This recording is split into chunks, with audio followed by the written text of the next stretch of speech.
commitment to Niger Delta region welfare.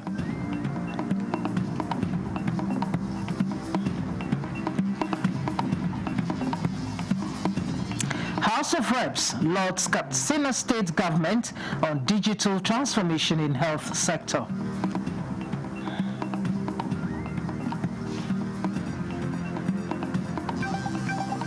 Goronyo Dam releases water to safeguard possible flooding.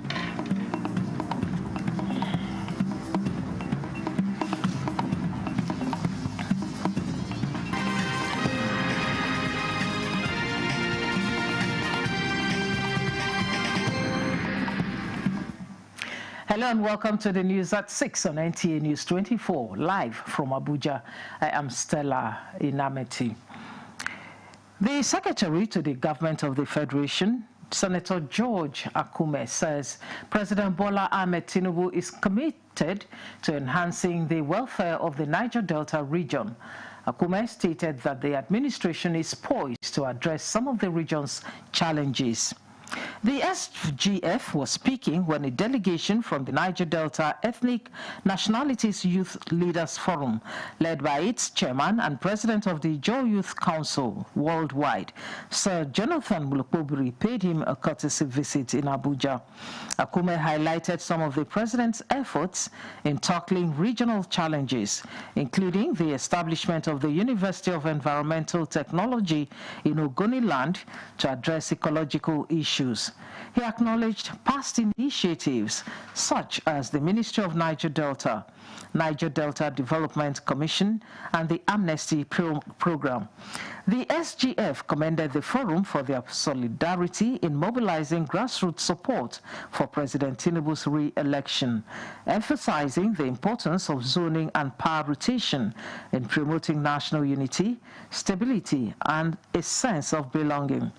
Sir Jonathan Mulukobiri thanked President Tinubu for his timely intervention in resolving the crisis in Rivers State and bringing peace and stability. He expressed gratitude to the federal government for empowering youths from the Niger Delta through the Amnesty Program. House of Representatives has commended Katsina State government for its significant strides in advancing the healthcare sector through the integration of digital system. The Chairman House Committee on Primary Healthcare, Amos Magaji, gave the commendation during an oversight visit to assess the impact of healthcare service delivery across the state. Muhammad Yahya completes the report.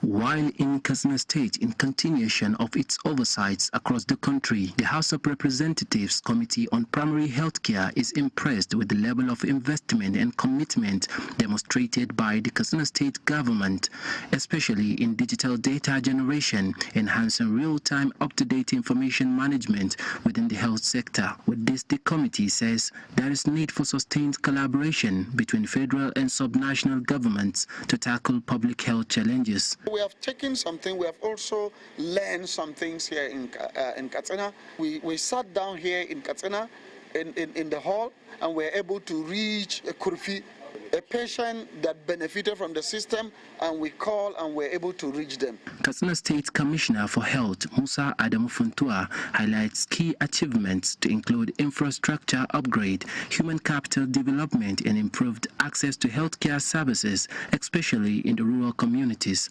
The 10th Assembly says it is poised to build a strong partnership with development partners, as well as effective legislation to improve primary healthcare to guarantee a healthy society.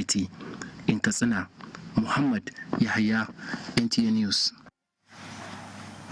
Healthcare professionals are calling on government to subsidize the cost of managing diabetes medications and monitoring devices to alleviate the sufferings of patients. Yemi Dalemo reports on the 5th annual Ogun Youth Diabetes Camp held at Olusegun Obasanjo Presidential Library, Abeokuta. Worried by the spike in the number of people dying from diabetes, healthcare professionals lament that the cost of anti-diabetes diabetic drugs and monitoring devices has risen beyond the reach of many Nigerians living with the disease, as they can no longer achieve diabetes control as recommended by the International Diabetes Federation. Dr. Olubiyi Adesina and Oseven Kochima observed that the exorbitant cost of insulin and others are overwhelming patients and straining hospitals, leading to the increasing number of Nigerians requiring emergency care due to untreated diabetes complications. It's much more difficult living with diabetes and paying out of pockets for it these days. So, but that's where medical insurance come up. So if a lot of these people are able to get into medical insurance, it will reduce their day-to-day costs. Also, we want to give the message to the government to please take the center stage, because living with diabetes globally, especially in Nigeria, is very expensive and difficult. Wife of the former president Olusegun Obasanjo, Mrs. Bola Obasanjo, and some participants believe that there is hope for people living with diabetes, as they can also achieve their aims in life. If Baba Obasanjo should be bouncing around at that age of 80-something, very close to 90, and is a diabetic client for over 35 years, they can do better. What I get from here is how to properly manage diabetes, especially type 1, the use of insulin, how to manage hyper and hypoglycemia, what to do in such cases, how do you monitor your blood glucose level. Stakeholders advocated for a better lifestyle for Nigerians, saying that Nigeria behavioral and lifestyle factors contribute greatly to the good lifestyle expected of the people. In Abeokuta, Yemi Dalemo, NTA News. And as part of its commitment to strengthen Nigeria's primary healthcare system, the National Primary Healthcare Development Agency has commenced the training of 126 newly recruited staff under its Leadership Development Academy.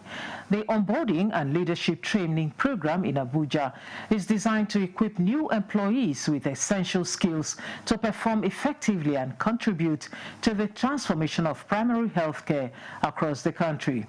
Executive Director of the agency, Dr. Muyi Aino, urged participants to take personal development seriously, emphasizing that the agency is committed to providing them with the necessary tools for success.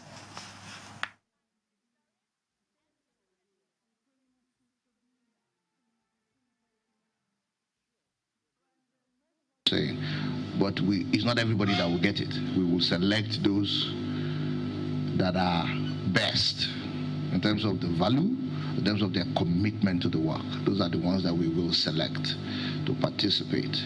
You understand? Because this government is about merit. This government is about result. It's about impact for Nigerians. That's what the president has asked us to do. That's what our minister role models, and that's what we try to push. The latest cohort of 126 recruits marks the 5th intake and is expected to play a vital role in strengthening state-level technical support and improving service delivery in primary healthcare nationwide. The Nigerian Education Loan Fund, NEL Fund, says that upkeep loan disbursement is now strictly tied to the academic session of each institution. A statement by the Director of Strategic Communications, Osheyemi Oluwatui, states that in line with the directive, students shall only be entitled to upkeep loans for their current academic session. And upon the conclusion of an institution's academic year, upkeep payments for that session shall automatically cease. She further said interested loan applicants are required to apply for the loan at the beginning of every academic session to be eligible for both institutional charges and upkeep for that particular session. To ensure accuracy and transparency, the NEL Fund loan portal is being automated to reflect this adjustment. In continuation of efforts to strengthen intelligence-led policing as a cornerstone of internal security, the Inspector General of Police, Kayode Egbetokun, inspects state-of-the-art intelligence installations at Idu community in Abuja. A statement by the 4 states that they visit is part of its strategic engagement with indigenous security experts, particularly EIB Stratalk, a homegrown security solutions provider aimed at boosting collaboration for a more effective national security architecture. The IGP emphasizes that intelligence gathering remains the bedrock of modern policing. He stresses the commitment of the Nigeria Police Force under his leadership to harnessing technology, innovation, and both local and foreign expertise to counter emerging threats and enhance public trust. Meanwhile, the IGP applauds the expertise of EIB Stratalk and assures that the partnership significantly enhances the force's operational capacity. He calls on other security experts and Nigerians at large to collaborate with the police and security agencies in advancing technology-driven intelligence gathering to strengthen internal security and safeguard the nation.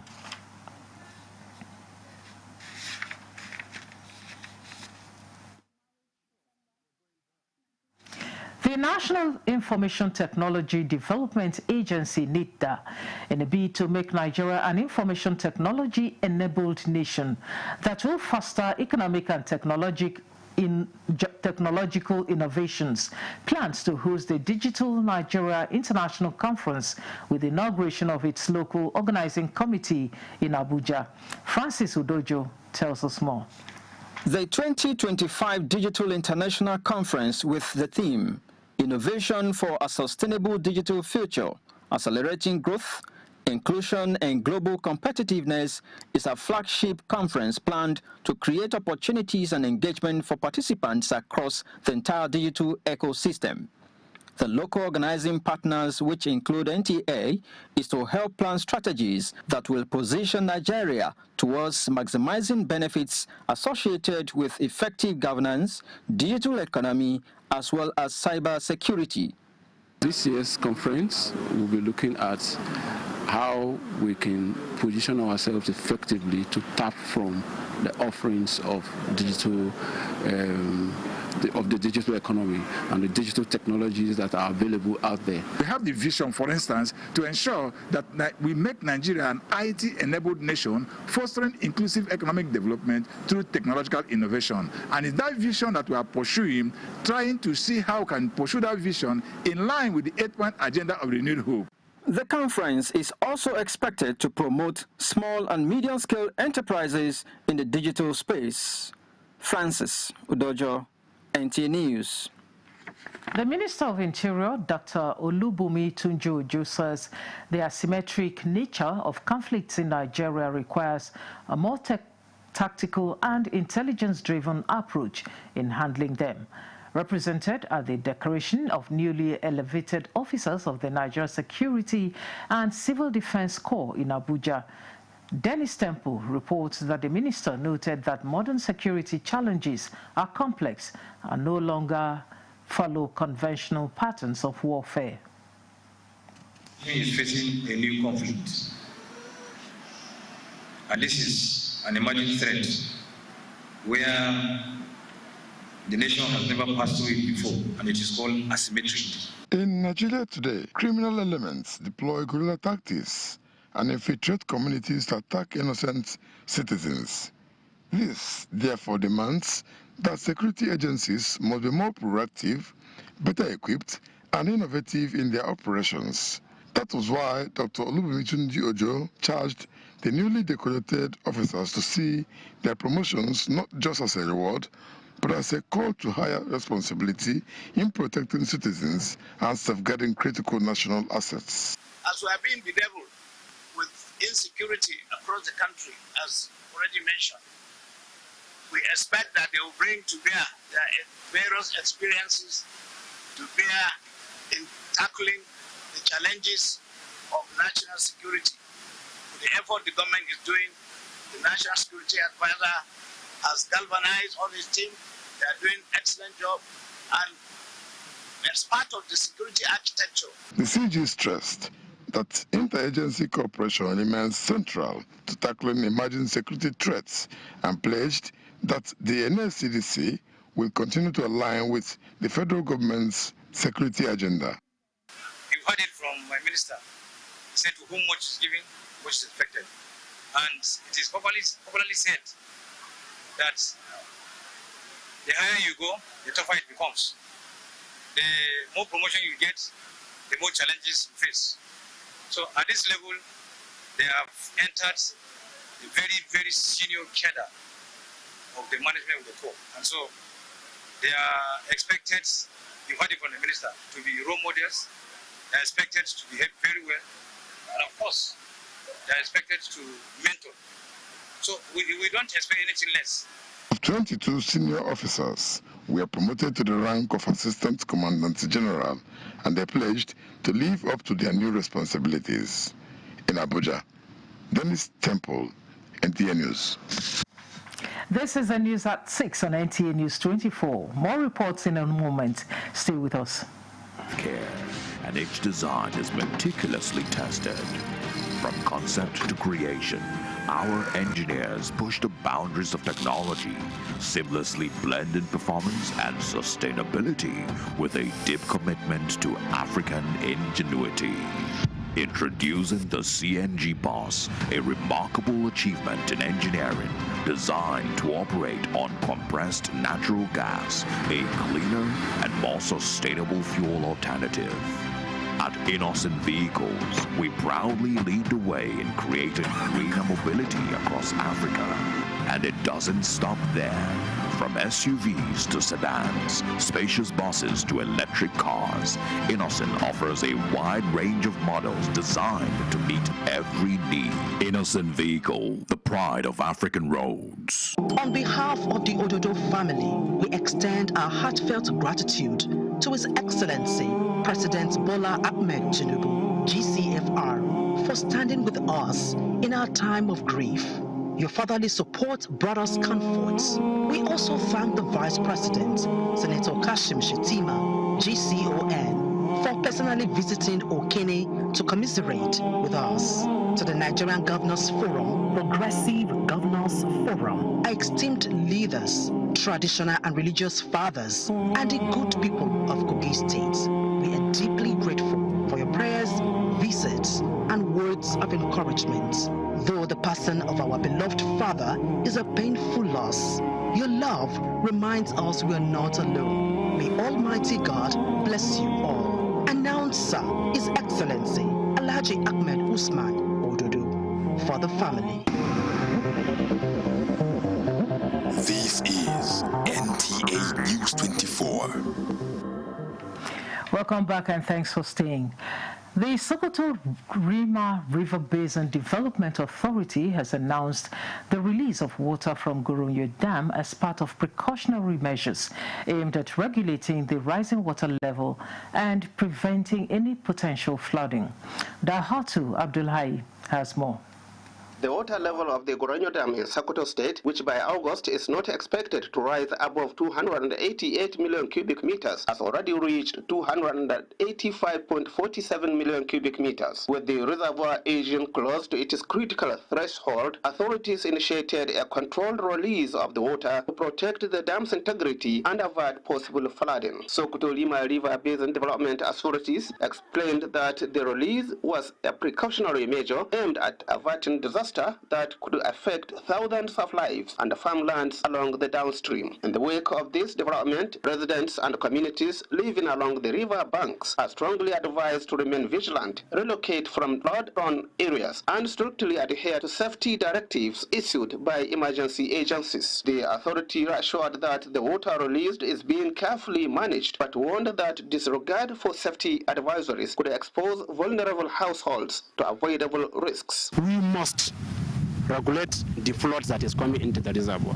Therefore, we are calling the downstream users always, those are the farmers, fishermen, canoe riders, and everybody, that they should align their work based on our action plan always, in order to save the life of people. insecurity is the major challenges facing us in this dam. Because without security, you can't stay here in order to control this dam. The dam needs each and every minute. You want the person to be here. This controlled action underscores the delicate balance between sustaining water for agriculture and domestic use while ensuring public safety from the threats of overflow. In Sokoto, Dalhatu Abdullahi, NTA News. Experts say Nigeria's waterways could become a game changer for transportation and economic growth if the right investments and infrastructure are put in place. That was the focus of Good Morning Nigeria's discussion on regulating inland waterways transportation. Ekemini Williams followed the conversation. Inland waterways stretch over 10,000 kilometers, linking 28 states, and hold massive potential for boosting transport sector and driving economic growth. According to Olawale Odetola, General Manager of Business Development, National Inland Waterways Authority, steps are already being taken to make water travel safer and more reliable, including specialized short courses for staff. But challenges like limited manpower and poor funding remain. Having 800 river marshals is not sufficient.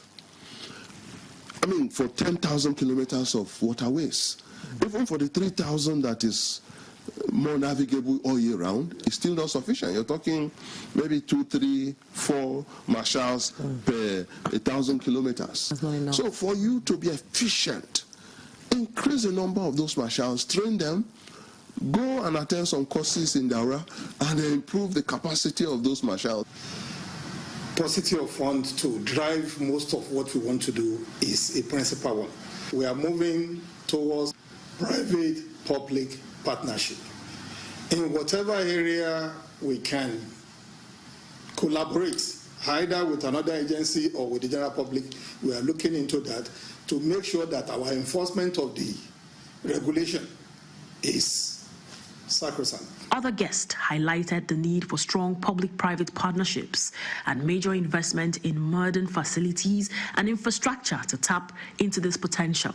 That's why I say, okay, let's establish a program specifically for that reason and build capacity for Nigerians and even beyond, so that over time this will be very much attractive, using newly constructed boats, using now you have simple boats that are not wooden. Are plastic, some it's just balloon, you blow it, you can collapse it. So very easy. We need to develop inland waterways transportation, put up the infrastructure, strengthen the regulations, train the operators, choose the best of goods boats, ships, ferries, and barges to move these goods, sensitize passengers, cargo owners to patronize the inland waterways transport as an alternative for roads or even rail, because it's far cheaper than all the other modes in terms of boats movement of goods and passengers in large quantity. These experts also stressed that success will require joint efforts, from raising public awareness to ensuring steady investments in new infrastructure that can make water transportation in Nigeria a true alternative. In Abuja, Ekemini Williams, NTA News. This is the news at 6 on NTA News 24. Here is a recap of our top stories. Secretary to the Government of the Federation affirms President Tinubu's commitment to Niger Delta region welfare.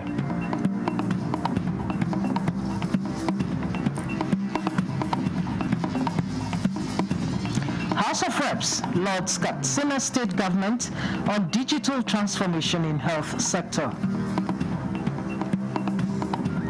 Goronyo Dam releases water to safeguard possible flooding.